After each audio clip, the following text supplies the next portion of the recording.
வாழைக்காய் புட்டு ரொம்ப சூப்பராக இருக்கும். சிம்பிளாக பண்ணிடலாம். எப்படி செய்கிறதுன்னு பார்க்கலாம். நாட்டு வாழைக்காய்கள் 2 எடுத்துக்கோங்க. அதை கொஞ்சம் தண்ணீரில் கொஞ்சமாக உப்பு சேர்த்து கொதிக்க வைங்க.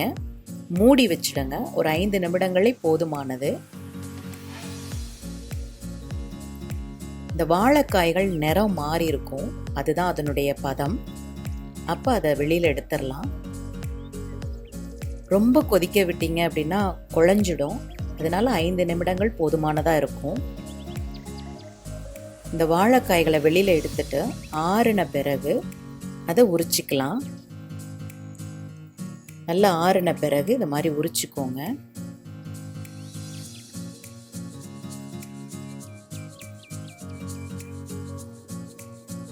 இந்த உரித்த வாழைக்காய்களை கேரட் துருவல்ல வச்சு துருவி எடுத்து வச்சுக்கோங்க. இதை மாதிரி துருவி வச்சுக்கோங்க. இப்போ ஆரம்பிக்கலாம். ஒரு கடாயில் கொஞ்சம் எண்ணெய் விட்டுக்கோங்க.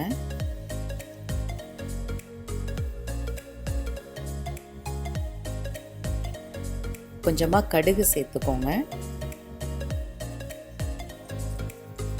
கடுகு பொரியவும் உளுத்தம்பருப்பு சேர்த்துக்கோங்க. கொஞ்சம் கடலைப்பருப்பு. இது பொரியறதுக்கு கொஞ்சம் அவகாசம் கொடுங்க. கொஞ்சம் காயத்தூள் இதோட சேர்த்து ஒரு ஃபியூ செகண்ட்ஸ் கொடுங்க.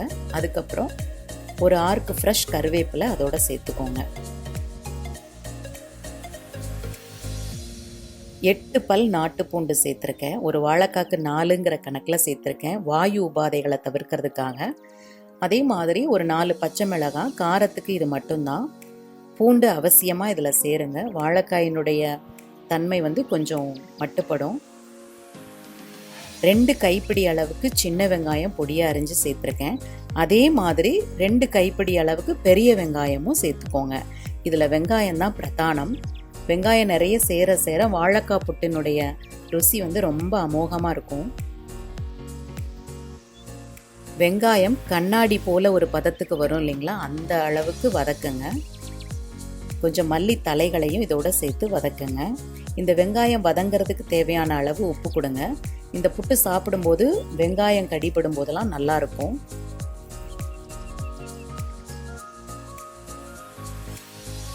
சின்ன வெங்காயம் பெரிய வெங்காயம்னு சமபாகமாக எடுத்துக்கோங்க. இந்த கண்ணாடி போல வரும் இல்லையா, அந்த பதத்துக்கு வரும்போது நம்ம வாழைக்காய் துருவி வச்சிருக்கிற வாழைக்காய்களை அதில் சேர்த்துடலாம். அனலை குறைச்சிக்கோங்க. அப்போ நின்று நிதானமாக வேகும்.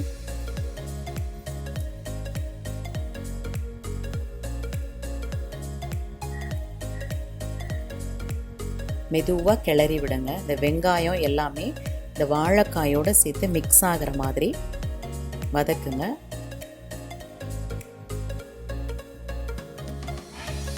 இப்போ இந்த வாழைக்காய்க்கு தேவையான அளவு உப்பு சேர்த்துக்கலாம்.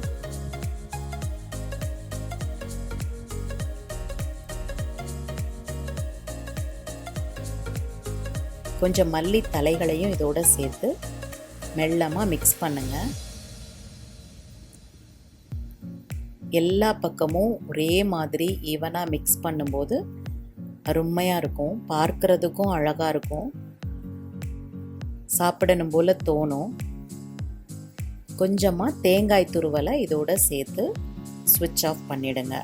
ரொம்ப சூப்பராக இருக்கும். சாம்பார் சாதத்துக்கு, ரசம் சாதத்துக்கு, வெறுமனே கூட சாப்பிட்லாம். இதில் காரம் கம்மியாக இருக்கிறதுனால முதியவர்களுக்கும் குழந்தைங்களும் விரும்பி சாப்பிடுவாங்க. செஞ்சு பாருங்கள். செஞ்சு பார்த்துட்டு உங்களோட ஃபீட்பேக் எனக்கு சொல்லுங்கள். தேங்க்யூ. இது வரைக்கும் சாப்பாடு ரெடி சேனலுக்கு சப்ஸ்கிரைப் பண்ணாதவங்க கீழே இருக்கிற சப்ஸ்கிரைப் பட்டனை கிளிக் பண்ணுங்க. என்னோட எல்லா புது வீடியோஸையும் உடனுக்குடனே பார்க்கணுன்னா பக்கத்தில் இருக்கிற பெல் ஐக்கானையும் கிளிக் பண்ணுங்க.